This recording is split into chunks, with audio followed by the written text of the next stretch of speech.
Hey, it's me, JoJo from Jerz. And if you can hear me over my neighbor's constant drilling, I have something to say. As the year comes to a close, let's take a moment and reflect on what the MAGA-held House of Representatives accomplished this term, shall we? Okay. It took them 15 votes to elect a speaker, the most since before the Civil War, only to then make history by removing him from his speakership because he had the audacity to fund the government.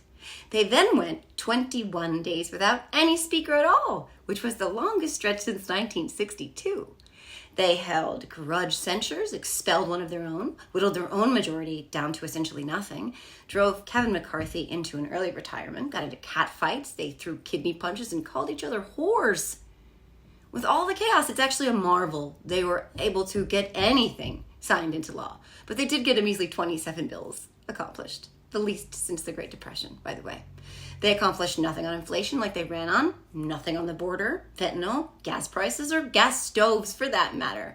They held sham hearings in which they showed pornography, wore AR-15 lapel pins, and installed a coup plotter in the speaker's chair. So they're going back to their districts with nothing to show their constituents. Nothing.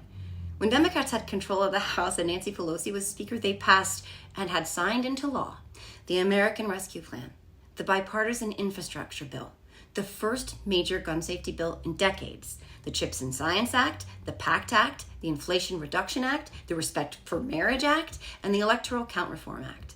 The MAGA House passed measly 27 bills, the least since the Depression, as I said. They removed their own speaker, showed porn photos in hearings, got into cat fights and near fisticuffs on the floor, and they expelled George Santos, which, okay, fine, that's a good thing, but that's about it. Who the hell wants more of that? I sure shit don't. Do you? I mean, why would you? Well, that does it for today's rant.